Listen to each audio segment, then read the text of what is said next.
Hi, I'm Lucas, and this is how I keep my phone organized and distraction-free.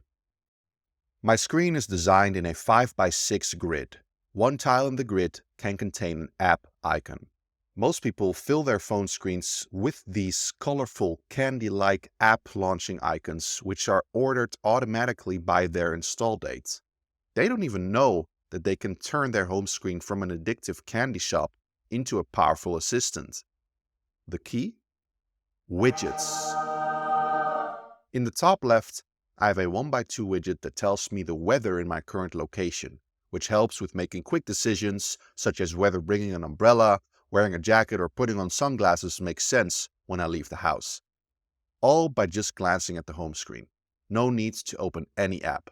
In the remaining top row tiles, I've got 3 shortcuts that I need quick access to in case the situation calls for it. They are a flashlight, Bluetooth for connecting devices like my AirPods, and a hotspot in case my Wi-Fi dies. I've got an unlimited data SIM card to significantly increase my internet security. The second section contains the first of many TickTick widgets. TickTick is the app I use to manage my life, and if you're new here, check out my other TickTick videos to learn more about it, or consider enrolling in my TickTick Power User course, which also covers phone widgets in detail. This 2x3 widget displays my TickTick inbox, enabling me to quickly dump thoughts into my second brain and move on by pressing the plus button. I could have opted for an even simpler Add Task button, but I like being able to see how filled my inbox is, because it serves as a prompt for me to empty it. To the right, I've got a 1x2 widget showing my screen time for the day, which helps me stay clear of getting glued to my screen too much. Right below it, there's a 2x1 Google search widget. It's positioned there because it's exactly where my thumb sits naturally when holding my phone with my right hand, and it's the functionality I use the most. The third section of my home screen consists of the TickTick calendar widget, covering the entire lower half of the grid as a 3x5 widget. What I love about this one is that it imports from my Google Calendar, so it shows both appointments and time I've blocked off, as well as TickTick tasks and habits set you a due date for that day, enabling me to quickly glance over my entire day. At the bottom, a permanent row of apps I use most frequently is positioned, which has the phone, camera, web browser, calendar, Gmail, and WhatsApp. I've only got 2 home screen pages, and the second one consists exclusively of TickTick and calendar widgets. The TickTick widgets are centered on different contexts that I can perform tasks from. Contexts are essentially conditions that need to be met before being able to engage. The contexts I have on display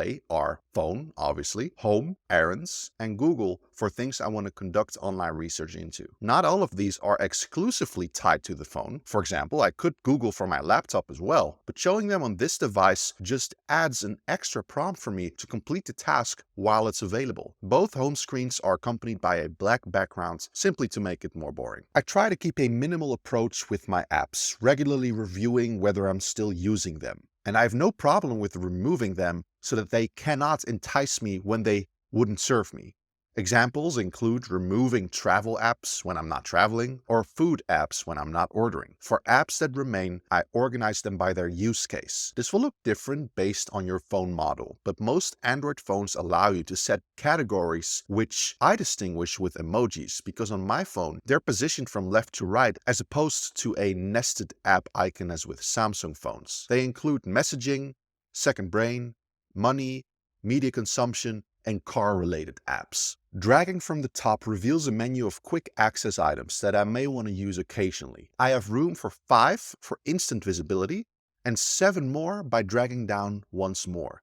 The placement depends on how frequently I use it. I've got my always on display turned off. It drains the battery and I don't find it helpful. I've also got notification effects turned off, as I have done with most notifications in general, because they are major phone use triggers. My screen goes to sleep after 5 minutes of inactivity. My lock screen is a simple black background with a clock on it, but I almost never see it anyways because tapping the on button recognizes my fingerprint, unlocking the screen immediately. I use dark mode all the time, only switching out if the lighting situation happens to call for it. And that's it really. As you can hopefully tell, it's all about keeping it simple, minimal, and useful. I know many people advocate for grayscale. For the sake of the video, I turn it off, but I'm experimenting with it and I have to say it's definitely helping. I wish I had done it sooner. I don't use time limiters. If you feel like you need outside intervention to help control app usage, just delete the app. Just get rid of it. It likely does you more harm than good. The only exception is with apps that I'm unable to uninstall. On my phone, I cannot actually delete the YouTube app, so I have the time limit set to 0 and pretend it doesn't exist. I also haven't found value in automations and workflows, but I'm curious to your experiences and recommendations on those, so leave them in the comments. I hope this was a helpful resource